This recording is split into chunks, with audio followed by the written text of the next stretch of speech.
Johnny, the Halos get a comeback win last night against the A's, and they win the season series against Oakland. Johnny, is Zach Neto the guy who's going to bring a winning culture to the Halos? And Johnny, who is on the Angels' modern-day Mount Rushmore? You're Locked On with Mike and John. We're going to talk all about it, and this is Locked On Angels.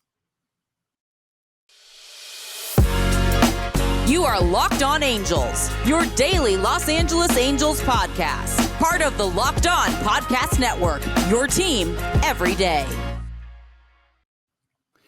And we thank you for making Locked On Angels your first listen of the day. Of course, we're free and available wherever you get your podcast. And you can help us out by giving a rate and a review on Apple Podcasts and Spotify. It helps other Locked On Angel listeners find Locked On Angels. And if you're watching on YouTube, you can subscribe and click the bell to be notified every time a new episode drops. We're glad you decided to join us for this edition of Locked On Angels, where it's your team every day. And we're glad that you're here with us because we're celebrating an Angels victory the day after they took on the A's. They won this one 4-3. We've watched a lot of Angel baseball in our time, Mike, and that was an exciting game just because it kind of had all the elements. It had a good pitchers matchup. The bullpen came in and kept things together. And we saw some great defensive plays on both sides of the field from the Angels and the A's.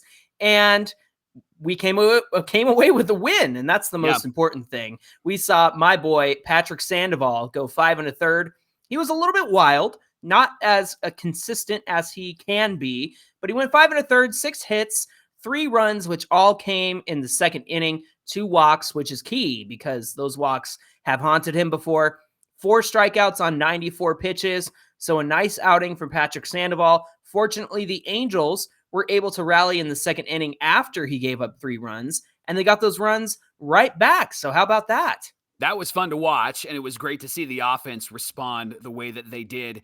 And how about Matt Duffy going oppo? Like, that guy, you could tell he was trying every single time he was up there to go to right field. And it was a great approach by Duffy. And to be able to see the Angels score 3 runs to come back and tie the game was great. I was impressed by 2 people, Johnny. I was impressed by Livan Soto, yes, who sir. looks great at the plate, right? He had his first career triple, which as soon as it went to right field and got stuck down in the corner, which I love when that happens. I knew he was going to get a triple. Had 2 hits last night. And then Jo Adell, who has been somebody we've been cheering for, but we've also been hard on. Yeah. And he has really, really impressed in his last few games, really the last month. He had a go-ahead RBI single in the 8th inning, had an outfield assist, and then he pulled his best Mike Trout out of his back pocket, and he robbed a home run in left field. And of course, Jo Adell with that long clap, those long arms, like you could tell he was excited. And I love that Trout came over, gave him a fist pump and said, "Attaway, kid," because I know that Jo Adell has been working real hard in left field on his defense. And he had a great interview after the game on the TV side with Erica Weston. And he said defense is important to him. He's really been putting in the time. Erica acknowledged that we're all seeing that. And you could see the gratitude on his face, and you could hear it in his voice. Yeah. He was grateful that people are noticing because he is really trying to work very hard. And you actually off air were sharing, like, in his last, I think it was 60 games or so, or at least since July, he has been errorless in left field. Yeah, he's got 60 games in left field total this season, a total of 402 innings. And yeah, he hasn't had an error in the outfield since July, late July. And I know that the lack of errors is not necessarily the benchmark, but for him, it is, because we've seen him struggle in left field. We've seen him struggle out there. He's a much better defender in right field, and we've said that all along. But with Taylor Ward out there, you're going to have to learn left field, and Jo Adell has certainly improved just from all the games that we've watched. We've seen him improve from the first half to the second half, and it really is encouraging because a few weeks ago, you and I said, it looks like Moniak is kind of being the guy that we wish Jo Adell had been. And so I think it's really important that we're patient with Jo Adell. Let him have games like this. Let's celebrate him when he has those games. Mike, Angel fans, quote unquote, are too quick to want to see Jo Adell fail. And I'm mixing up my words there. They want, I don't know, there's a contingent of people who don't celebrate when he does well. I mean, he, like you said, pulled his best Mike Trout, saved that home run. If anything, it was going to hit off the wall and hit a bunch of runs in. So Yeah. it was great to see Jo Adell have that kind of play. The dude's 23 years old. I'm not Right. ready to give up on somebody like that when you've got Jared Walsh, who's 26, 27, finally becoming who he is. Taylor Ward, who's 28, finally becoming who he is. I think what we're going to have to deal with is the fact that Billy Epler's guys are late bloomers. And that has everything to do with how they drafted, who they drafted, and all of those guys are late bloomers. That's just a matter of fact. David Fletcher came up at a good young age, and he's been pretty great. And then you have to consider when you see somebody like Levon Soto doing what he's doing, coming up from Double A and coming up and having a great run so far since he's been called up, looking awesome. Yeah, so I think that that's going to be the distinction. I think that these guys they weren't quite ready when we got them. Jo Adell was drafted right out of high school. I mean, he's, like I said, 23 years old, only 5 years with the club. And it's somebody, I mean, not everybody's going to be Mike Trout when they come up. And Mike Trout doing what he did at 20 years old, I think, has spoiled us. So I am of the opinion that it's important to be patient with Jo Adell, and let's not root against him when we want to celebrate the good things that he does on the field. Now, here's the thing that we are hopeful for when it comes to next season. Ideally, Jo Adell is our left fielder because he has improved and he's ready to go. And maybe this time that he's playing in the late part of the season will help him in spring training. And then it'll be like a Taylor Ward scenario this year for next year for Jo Adell. He'll be the guy that they're like, no, it's obvious that he has to be the left fielder. And he's got that superstar potential. He's got that ability to put up the home runs and really put up the RBIs and have a strong OPS. And if he's on, then this offense is going to be rolling. The one thing that I would say about Jo Adell that he needs to pay attention to, and I noticed it a couple of times last night, his swing is still really long. Yeah, he was missing some of those off-speed pitches, and it just felt like it took like 15 seconds for him to swing at that. And then you look at Mike Trout. Trout is so compact, and he comes through so quick, and Jo Adell does not. And so if he can fix that, if he can actually get his hands into the hitting zone a lot quicker,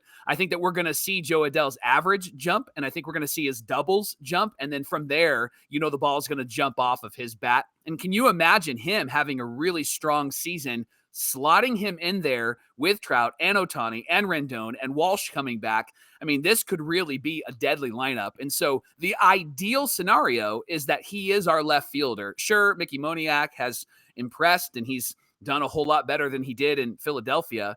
But I think if we were to peel back the layers of our hearts, Angel fans would say, no, we want Jo Adell there. We want him in left field, and we want him to succeed. And guys, you're right, John. He's 23, right? Yeah. He's got ARB years left in him. And that is the best scenario for this team because we're going to be shelling out some cash to some boys to try to make this team a winning team. And so if we can actually lean on the Sotos and lean on the Fletchers and lean on the Walshes and the Adells, that's going to be beneficial for us if we're going to re-sign Shohei and really make some key moves this offseason, not knowing what's going to happen with the ownership.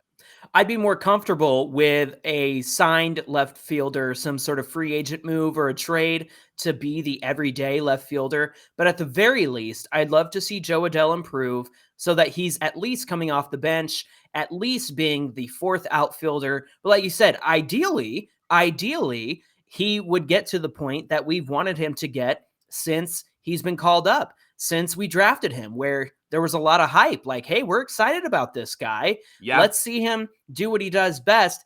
And hopefully we get a hitting coach who can show him what he's doing wrong, because obviously Jeremy Reed hasn't been able to figure it out. And we need somebody who can identify what Joe is doing and fix that for him. If you can spot it from your couch in Southern California, then then a hitting coach should be able to identify that as well. And I'm not very good at what I do. So, right? Like, I need Jeremy Reed or somebody to figure that out for me. Who do I call? Please. Who do I connect with? Like, are they listening? Listen, Jeremy Reed, we know you're listening. Honestly. Help Jo Adell. That needs to be he needs to be quicker. That way he'll be better. We need that as Halo fans. Hey, let's not gloss over the fact that Ohtani extended his hit streak to 12 games with a double and 2 hits on the night. Love and that. Mike, we had this breaking news yesterday, and now we have more breaking news. Yep. Logan O'Hoppe was promoted, quote unquote, to AAA, but then all of a sudden he was on the taxi squad yesterday, and now he's going to start in the game against Oakland today. So that is something we all are looking forward to and excited about. Michael Lorenzen is going to be his battery mate. He's going to be on the mound. They're going up against Adrian Martinez. Take advantage of this A's offense that's not very strong right now. Look, we saw some great defense. Tony Kemp, I hate giving credit to a rival, but friggin' Tony Kemp is one of my favorite players in the game. Yeah. And he had a great catch out there from second base, running out to short right field. That was awesome to see. But we're all excited. It's Logan O'Hoppe. Hopefully that he can have an impressive debut against the A's in today's game. Well, coming up on Locked On Angels, who is on our modern-day Angels Mount Rushmore? We're going to share our thoughts about that. But first, Johnny, Locked On Angels is brought to you by Blue Chew. Gentlemen, Blue Chew is a unique online service that delivers the same active ingredients as Viagra and Cialis, but in chewable tablets and at a fraction of the cost. You can take them anytime, day or night. The process is very simple. Sign up at bluechew.com, consult with one of their licensed medical providers, and once you're approved, you'll receive your prescription within days. And the best part, it's all done online, so you don't have to visit the doctor's office. You don't have to have any awkward conversations, and there's no waiting in line at the pharmacy. Blue Chew's tablets are made in the USA, prepared and shipped directly to your door in a discreet package. So you can try Blue Chew for free when you use the promo code Locked On at checkout. All you have to do is pay $5 in shipping. That's bluechew.com, promo code Locked On, and you'll receive your first month absolutely free. Again, just $5 in shipping. So all you have to do is visit bluechew.com, get more details, and check out the important safety information. The best team in the Angels organization was the Trash Pandas this season. That's they finished with 81 wins. They were 20 games above 500 and just a really strong team. Went to the playoffs. And what reporters are saying is this is one of the best Angel minor league teams that we've had in years, Johnny. And one of the reasons why is our number 1 draft pick, Zach Neto. How about that played guy? 30 games for the Trash Pandas, only 30 games, but looked incredible. And then here's what I noticed. And there was an article about this after the Trash Pandas were eliminated from the playoffs. After they lost, there is a picture of Zach Neto sitting in the dugout alone for a good 30 minutes. Oh, wow. And he was heartbroken. Yeah. He was pissed. He was mad. He wanted to win. And people were saying, well, it's because he's very familiar with winning. He's very familiar with being on a team that is going to succeed. And he is always succeed. And I got to thinking, John, like, yes, that's it. That's what we need. We need somebody like that. And so my question to you is this. Is Zach Neto a great representation of the winning attitude and culture that we need on the big club right now? If I'm not mistaken, I think he got the last out at the plate in the playoff game. I think you're right. If I'm not mistaken, I could be wrong, but I feel like there was just a lazy pop-up that ended their playoff run. And yes, I love the fact that he sat and reflected on what happened and sat in the dugout for 30 minutes alone and took some time to himself. I love that attitude because it shows that he's not okay with the loss that they took. He's not okay with the fact that he popped up at the end of the game. He's not okay with the fact that they weren't able to continue their playoff run. That's a winning attitude. And you're not beating yourself up in the sense that you're beating yourself up for the sake of doing so. It's right. Oh man, it's reflecting and knowing what you could have done better, how things played out. You kind of replay those in your head and you take those losses, and you know what to do better next time. So for me, I think Zach Neto put on display what a winning culture looks like. And Mike, he was drafted this year, number one Right. pick. Yeah. And then he's up on the Double-A team, and he fit right in. He wasn't in over his head. He was not out of place on the Trash Pandas. We know that the best players in the Angels organization are in Double-A. And the fact that Neto was there with them and contributed for the 30 games that he played, man, I really love that idea. Now, for me, he's now in the top 100 MLB prospects. I think Right. Yeah. is it 99? Is that where he's he's 99? at? Yeah.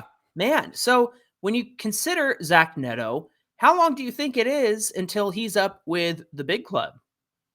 I think that you got to let him cook a little bit. I wouldn't expect him to be up next season, but I think that what we saw in just a small sample size in the minor leagues was a guy who's going to be fast tracked to the major leagues. I wouldn't want him to come up and then be overwhelmed and have to send him back down. There's a few examples across Major League Baseball where we've seen that happen. I think it's Jared Kelenic in Seattle, and he was brought up and then he was sent back down and brought up again, and he really struggled. And so I don't want to see Neto come up and have to really struggle. I want to see him come up and do what Livan Soto's doing, like look very comfortable, and look like somebody who is been there before. And totally. and I want that type of confidence from him. And I think that that's who he is. Now, I know when Trout came up, he played 60 games or so when he first came up. Maybe it was 30 games, and he struggled, but he got his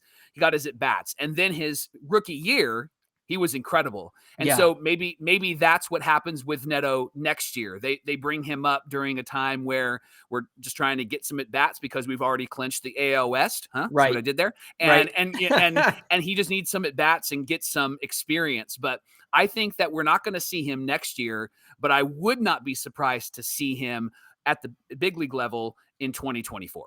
You made a good point about Livan Soto. Like, he brought the winning attitude up with him to the big club, and he's succeeding, and he's having a good time, and he's showing off on him. You could feel it in his body language, right? Like he carries himself as, we're going to do well. This is going to be great. Yeah. And at the plate, he feels confident. And I think that has everything to do with the fact that he was surrounded by a winning team down in Double-A. And the Angels are having a lot of success lately. They took 2 out of 3 from the Twins. They're starting this series off good. I know that Texas was a bit of a whoops when they were in Texas, but all of that to say, I think everybody is finishing this season strong. Jo Adell, Taylor Ward, Mike Trout, Shohei Ohtani, and now we see guys like Livan Soto having a great couple of games in the time that he's been up with us. And I think that between him and the attitude that Zach Neto has carried with himself on the Trash Pandas, I think that we have a lot to look forward to. I'm actually really excited for spring training because I want to get a good look at a lot of these guys when they make their debut up with the big club. And if it's in spring training and we get to see what they're made of, see how they approach the plate, oh man, it's just going to be a fun spring training. I can't wait for this offseason to be over so that we can get to that and see who's going to be part of the big league club moving forward. We're going to actually have a segment later this week on Locked On Angels where John and I are going to talk about the young guys in Double-A and if we should bring them up or keep them down. And so we would love your thoughts as well. We're going to name off some of the big guys that are down there right now. But man, that Double-A system right now, it just gets me really excited. It gets me kind of in that mode of anticipating, like, what could be if these guys come up. What are the Angels going to be? And I know that maybe I'm just an Angel sucker and it's September and that's what we do, right? But I have this excitement about those guys because we haven't had a minor league team like this in years. Yeah. And so to be able to go, ooh, there's some guys there that can really help us, and we've already got glimpses of a few of them, that just gets me really excited for what the Angels could be next year and the year after that and moving forward. We want to thank you for making Locked On Angels your first listen of the day. And before we get into segment 3, I just want to remind everybody that in our episode description, you can find our 2022 Angels player survey. You can grade each player on the team, most of them, not all 64 of them. And you can grade them 1 to 5 and leave 3 comments, 3 words or less. to let us know how you feel about their season, the player themselves, etc., etc. We've got a lot of responses so far, and we really want you to get in our responses as well. So if you have not done so yet, check out the episode description, click that link, fill out that Google form. Once our regular season comes to an end, we'll be sharing those grades with you on Locked On Angels.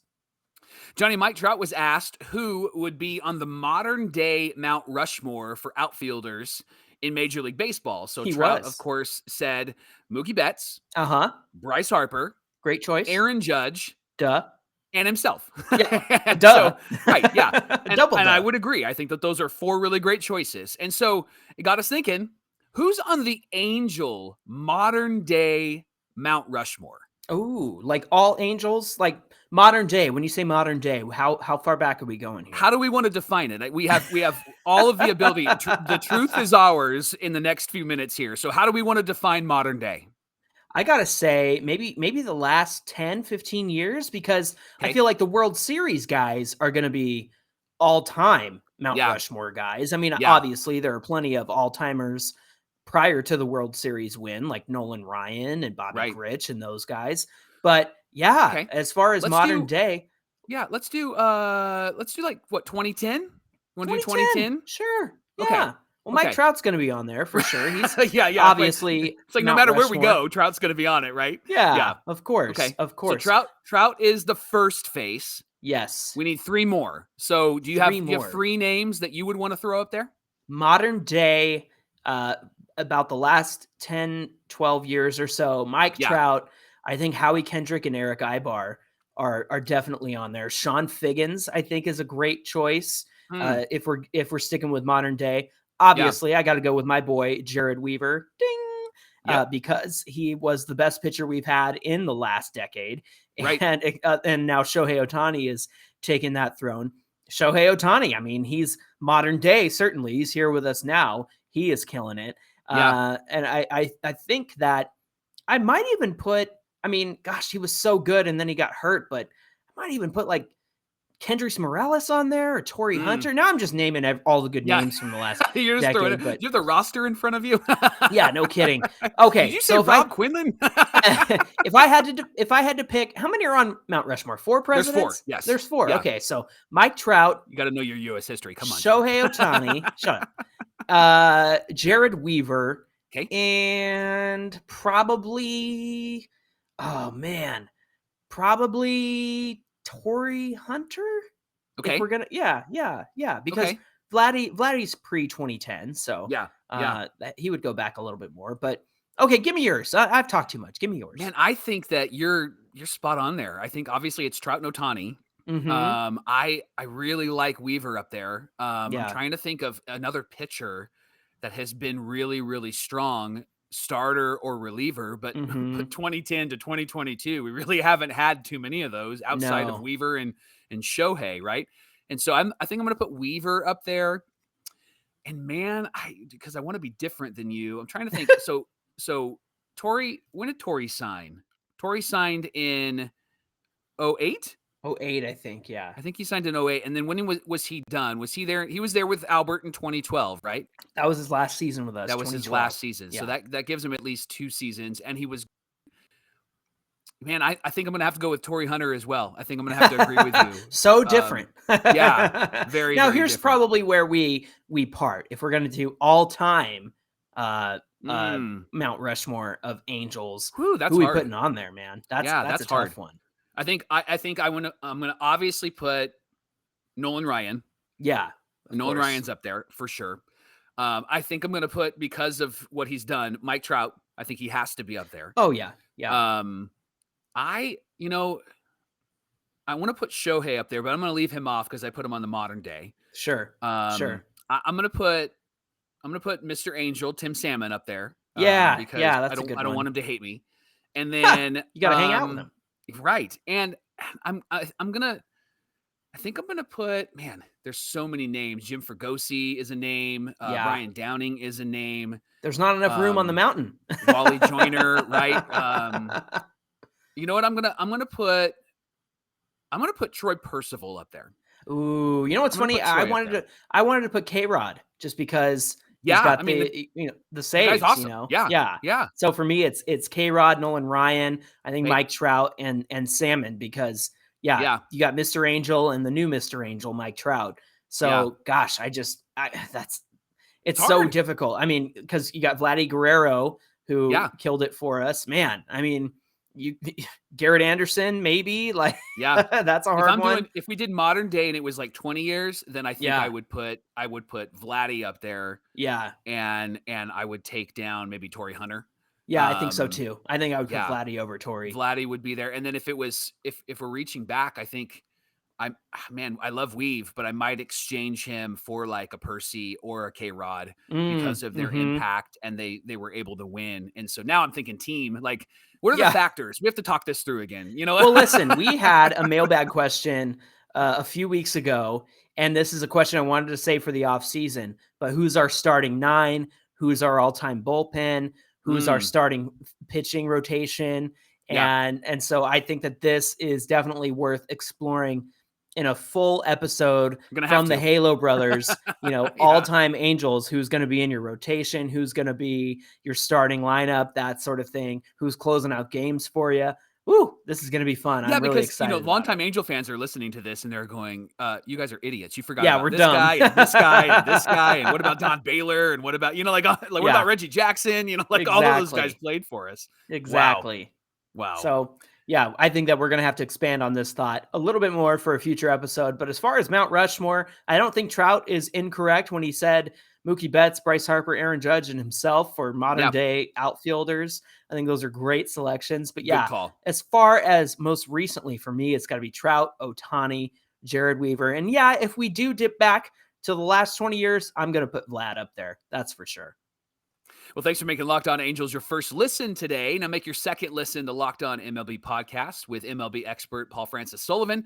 He brings a great perspective on every team and shares some of the biggest stories from around the league. And you can follow the #1 daily league-wide podcast, Locked On MLB, on the Odyssey app, YouTube, or wherever you get your podcasts. Hey, get connected with us on Twitter at Locked On Angels. And of course, you can connect with us on Twitter and Instagram at Super Halo Bros. We love chatting with you there, and we love your comments. And if you have any thoughts about all-time Mount Rushmore players or the last 20 years or so, put those in the comments on YouTube. We love the conversations you guys bring to the table when you watch us on YouTube. So check us out there. If you're listening on the audio side, you can get in on the conversation, again, on social media or in the YouTube comments. Mike, who do we have on deck? Who do we have? What do we have on deck for tomorrow's show? Well, speaking of who, we're going to talk about who we think is the breakout player for the 2022 Halos. That's tomorrow on Locked On Angels. Sounds like a good conversation. I'm looking forward to that. Until then, my name is John, and that's my brother Mike. And my name is Mike, and that's my brother John. That's going to do it for this edition of Locked On Angels, and we hope that you'll join us tomorrow. Until then, take care, and we'll see you soon.